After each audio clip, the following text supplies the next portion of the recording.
the hour. But that's because my next guest is ready, Kevin Lister, spokesman for the Bad Law Project, about another area where the government's just kicked a difficult, sensitive issue down the road, about the guidance being given on the trans issue and transitioning to head teachers and teachers in schools. Back in the spring, Rishi Sunak said when Miriam Kate stood up in the House of Commons and highlighted some of the appalling nonsense and garbage that was being taught in schools, the Prime Minister promised an urgent review. Well, his definition of urgent turned out to be sort of later this year, but now it seems it's all being kicked down the road even further. And it's just unbelievable, this stuff. It's not very difficult. Kevin, a very good afternoon. Thanks for joining me. I'm sorry, this actually winds me up quite bad. And I just think that I'm hearing some shocking things coming out of schools. What's your view on this latest indication that the government that promised some guidance by the end of the summer term, they've now bottled it? It is, as you say, it is absolutely extraordinary that the government can't get its act together on this. And I think, just putting into context what you've been saying there, Richard, that this is a serious issue. This is tearing apart young lives. It's tearing apart families.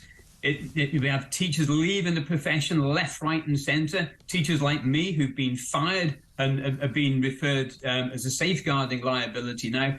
It is almost beyond belief that this can be happening this time, at this point in our human development.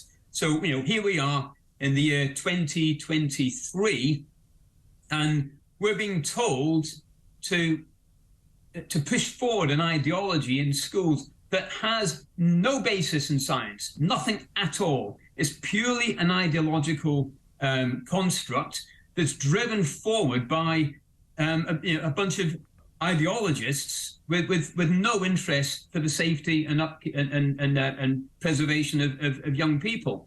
It is extraordinary that it's been allowed to get to this point. So what appears to be happening is that the government once again is frankly, in my view, bottling a real sense of leadership. Apparently the Attorney General, one Victoria Prentice, says the government would have to change the law in order to have a ban on so-called social transition. This is just total prevarication. Exactly. Total prevarication. All the law is there at the moment. The Education Act is clear. Section 406 prohibits political indoctrination in schools. So teachers socially transitioning children or being subjected to compelled speech of children is political indoctrination. That is already illegal in schools. The Children's Act protects children. The opening statement of the Children's Act is that the interests of the child are of the paramount concern of the courts, not the interests of the transgender community. The Equalities Act has a specific provision for what schools should do.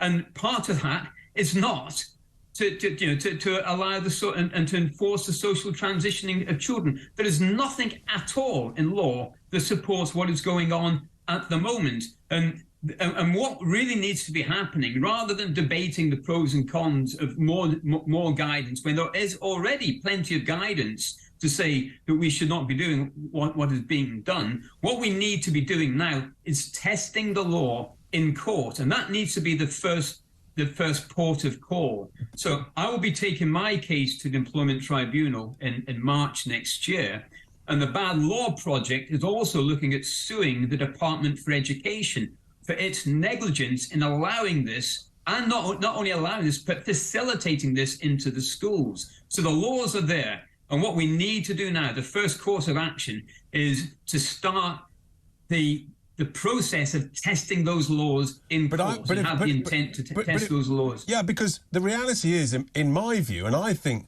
the vast majority of people in this country, particularly parents and grandparents, I think people view this as a fundamental issue of safeguarding. Right. And that if you cause this anxiety and confusion and distress amongst children, it is a breach of safeguarding. You're absolutely right, and that's why this is just unbelievable to understand. What we've had. When you cast your eyes back over what's happened in safeguarding over the last 15 years, we had the Ian Huntley murders where he killed Jessica Chapman and Holly Wells. As a consequence, we introduced the DBS, the enhanced safeguarding policy. And what's happened now is we're just throwing all that out the window. Now, anyone can come into school, any activist teacher, any pervert, any paedophile can come into school under the transgender support banners and transgender policies that schools have got.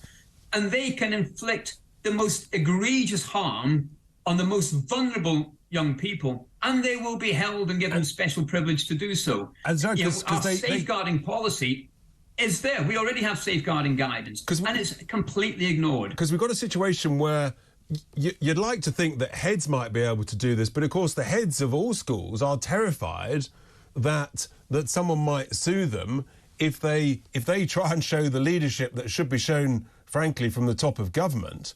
And it doesn't matter what school. I'm hearing that actually some of the schools that are sort of, in a sense, worst to this are some of the most expensive schools in the country, including one, and I'm going to name them actually, St Paul's School for Girls in West London. I'm told that they're allowing pupils to socially transition, to change their pronouns without parents' knowledge or consent, and that parents are steaming mad about this when they find out about it. Now, we did contact, before this show, at the back end of the week, St Paul's School for Girls to ask for comment, and there was no reply coming forth. And they're very welcome to come on any show on Talk TV to discuss this. But I challenge all of these schools. I think it's an absolute outrage, Kevin.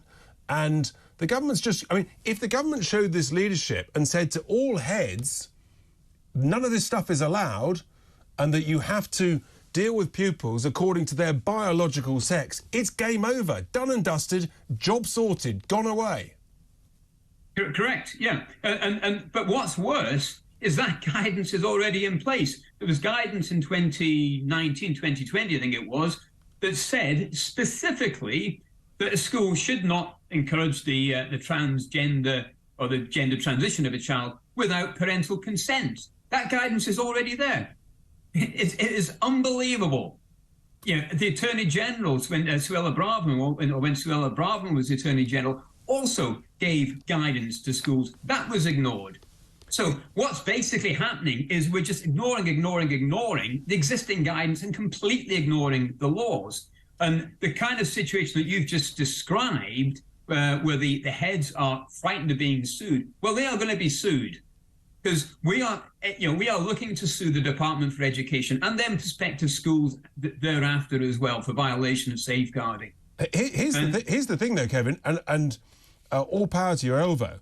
Unbelievably, apparently the reason that Sunak is bottling this issue is there are some Tory MPs, or a significant number, who actually want to make it easier for pupils to transition in schools. I mean, you couldn't make this stuff up. You couldn't, no. And those MPs, they need to be named. And I don't know which ones, which Tory MPs are trying to push. I can have a go at guessing, but we need to be absolutely clear. And these people's names need to be in the public domain. And that's why we have free speech. And likewise in the other parties as well. I mean, this whole thing, we need to be really careful, that we understand where this whole thing came from. This whole thing came from the Lib Dems. The Lib Dems got £1.5 million over 2014-2015 from Ferring Pharmaceuticals, who manufacture puberty blockers and testosterone. They helped drive this into the Department for Education and into the schools. The Labour Party then picked it up because they wanted some inclusive policy, wanted to try and beat the Lib Dems, and then the Conservatives then got frightened to take them on. This is a money-making exercise by the drug companies, and it's been driven by basically being driven by the Lib Dems. It's the money's there. The audit trail is completely there. We know, Kevin, that Sir Ed Davey doesn't know what a woman is, It is. It's completely unbelievable. Thank you very much. He might not know what a woman is, but he does know what £1.5 million is. Yeah. I mean,